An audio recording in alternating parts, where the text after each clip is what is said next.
Hey guys, hey, it's Belen with my gardening adventure, and I'm here to talk to you guys about mistakes I've already made. If you guys are looking at my videos now, you probably have seen that I started some seeds earlier this year, 2023, and I've already realized I made big mistakes. I don't know if I should call them major or if I should call them something else, but they are definitely and nonetheless mistakes I realized I made because I thought it couldn't happen to me. So the first mistake that I've already made is sowing indoors too soon. And I'm sorry for my voice, I've been a little bit sick. So I do apologize for that. That's why another reason why I haven't done any videos. But anyway, getting back to the mistakes. I thought that because I was Belen and the seed packets on my seeds said start sowing 6 to 8 weeks before your last frost day. If I sowed 12 to 13 weeks before my last frost day, it wouldn't matter because I'm Belen and the seed packets aren't right, and I'm right, probably without knowing what I'm doing. So I got a good package of, or not a package, a good flat of cabbages here. And I know cabbages you can usually, here you go, transplant outside early on, even if it's a little cool, because they're cool season crops, meaning that they like the coolness a little bit. And I sowed these about middle of January. Maybe early February. I can't remember, but I know it was early, guys. So I sowed it early, and now they are big enough to actually go outside, because last year I bought some cabbage type plant, and when I bought it in probably late May, it looked just like this. And it was obviously on sale, and they probably were selling it because it wasn't going to do good anymore because it wasn't cool season. But they look just like this, meaning that it's ready to go outside, and my weather here is not. For those of you who don't know, I'm in zone 5B, which is the Chicago suburbs, and our last frost day is actually around May 5th, May 15th. So these should have been planted right about this time, and it's March 5th here, so it should have been now. And actually I'm going to probably do another round of that, just because I'm going to try to transplant these outside middle of March, which is in about another week, and see if they do something. They probably won't, because like I told you, me, Belen, I think that I'm gonna make it, and Mother Nature and plants are gonna say, no way, Jose. So that was one of the mistakes that I made. The second major mistake I made as a first time indoor gardener and fairly new gardener, I was letting the lights on 24/7. And that will also be bad, because if I left the lights on 24/7, I started noticing that the plants were getting pretty big or pretty bushy. And I started doing some research about this and letting them do 24/7, because in my mind, I'm thinking, hey, you know what? In Alaska, there are about 6 months of sunlight and plants aren't damaged. Have I ever lived in Alaska? No. Have I done any more research about Alaska? No. But my common sense just said, it makes sense, and now it doesn't. So I was letting the lights on 24/7. They started getting bushy. They started overgrowing, and this is another reason why I'm in this situation. First of all, I sowed too early, and second, I'm giving them so much light that they were going a bit crazy. So that was one of the mistakes I made. Another mistake that I made, half of it, was not putting perlite on top. And I have an issue with some of my soil blocks. They're getting kind of green and algae on the top. So that's not terribly bad, but it could be bad for the seeds down the road, or the seedlings down the road. So I have to fix that, and I have to add it. So those were my major 3 mistakes that I already noticed so far. Other mistakes, I haven't encountered any, but I want to show you guys something now that you're here. And it's this. Look at how beautiful that soil block is. And don't be scared, because once the roots actually start going into all the dirt is going to hold itself. But if I could just get outside to transplant this would be great, don't you think? Look at that.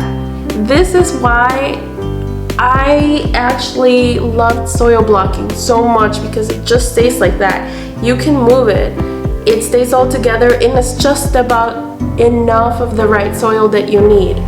So soil blocking is my personal way to go, and I'm gonna continue to do it. Not to mention, again, I saved a lot of soil, but I'm not gonna get into that because I already did.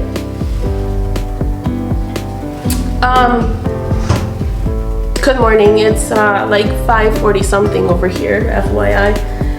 So yeah, I hope that you guys don't make the same mistakes. I know we're a little bit late. It's March 5th or 2nd again, whatever. I don't remember. I've got morning head. But I hope that you guys didn't have the same issue that I did. I think we all know that sometimes we're like, when our moms tell us, hey, don't touch the stove because you're gonna get burned. And there you go, touching the stove. Sometimes we have to make those mistakes to learn, right? And to get confident and to know next time, you know what, wait the time that the seed packets tell you. Don't go like 13 weeks like me, because inevitably you are probably going to lose some plants, some very beautiful plants. So avoid it altogether. Now that you guys are here too, I'm gonna give you a little show of everything that I've got growing, so hang on tight. And good morning again. Hope you're having a good coffee. I like my black. So this might not be too great to look at, but this is a one flat that I have growing, and you know, some of the seeds that are very tiny, it's actually not too bad to start early. That was probably one of the good mistakes that I made. I started early for the tiny seeds, and I think I've mentioned it before. But I've got some puppy seeds going. Those are probably a mistake to have sowed them inside, because I think they stunt. But again, I've never grown them, so we'll see if once I transplant them, they'll be doing good. Those are the ones over there, puppy red corn. I've got some ageratum, I'm not sure how you pronounce that. And some of them are doing good, some of them are not. In these soil blocks, you probably have a good 90% sprouting rate, so that's pretty good. But some of the seeds, for whatever reason, they're going to be stunted. Like, I can't see it very well. Let's see. That one. They're tiny compared to the other ones. You see that one? Anyway, I got some snapdragons, some tall snapdragons going on there. And I've got some yarrow. I've got Canterbury bells, but that one is actually, you guys might know which one that is. That's a zinnia seed. Just for the heck of it, I planted it there. And I'm a little unarranged here, but I've got some more Canterbury bells. Now when I sowed these, I started them in the little tiny soil blocks, so I actually got really good germination, and this is why I saved the other ones. But I've got petunias there, and as you can see, they just look quite beautiful. I'm gonna pull this out. Look at how pretty that looks. Yeah, that looks really pretty. And I've got some celosia, which is doing very good too, from tiny seed. I've got quite a bit of butterfly bush, and I'm not sure what I'm gonna do with that, because these are apparently going to grow about 7 to 10 feet. I can't focus on it, jeez, for the life of me. There we go. Now I've got stock here, These are stuck and I sowed them indoors too soon. I'm going to do another batch of stock because these are probably not going to do much, but this is what stock looks like. And I'm happy that I didn't do all of my stock. It was only like, let's see, you've got 3, 6, 9 seeds. So that was good. On this side, I have some Swiss chard going there that doesn't look too happy. I'm not sure what's going on, but you know, maybe I need to water it. I've got some Brussels sprouts and I will need to thin those down. I just don't have the guts to do it right now. I've got mizuna, I've got broccoli, lettuce, turnips. Yes, I know that turnips is not a good idea to sow them inside, but I didn't use all of my seeds and I just wanted to try it out and see how I do. You guys know about my cabbage and brassicas here. I've got Mousse celosia and Madonna snowdrop anemone, celosia, and I've got Showstar astilbes going on. We're moving on to the next one. These are fairly new. These are ones that I didn't perlite to, and you can see the little green algae growing, but they are habanero mixed English daisy. Let's see, I don't think you can tell. There we go.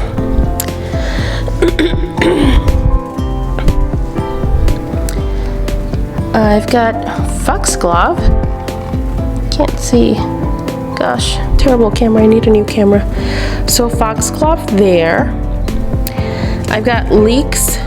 They are close to sprouting. You can kind of see there. And I've got Spanish onion. I am so excited about my Lysianthus. You guys can see it because it's turned around, but those are all Lysianthus on soil blocks, and they are doing very, very good by me. So I'm happy and excited. I had these trays from last year when I saved them, and I'm just growing some moss rose and marigolds and more petunias and pansies. And then you guys also have my pear tree there that I showed you in one other video. It's doing great. And over there I have 3 seeds of strawberries that I grew from store-bought strawberries. So that was a tour of what I've got growing. Like I mentioned to you, if you can avoid growing and starting early, do so. It will save you some feelings, emotional feelings of being upset with yourself about what you just realized you did, just like me. But so far, those are the mistakes. I'm not too upset about it. I'm just upset that I may lose some plants. I haven't yet, but at least now I know what to do for next year and avoid it altogether. And I will. It was just the itchiness. I think, oh, you guys know that feeling that you're like, let's start our stuff. Just hold it. Hold your horses because it will save you something. But again, like always, thank you for being here. Thank you for growing with me. Thank you for watching me, and sorry about being a little sick. So let me know how your gardening adventure is, and I'll see you next time. Bye.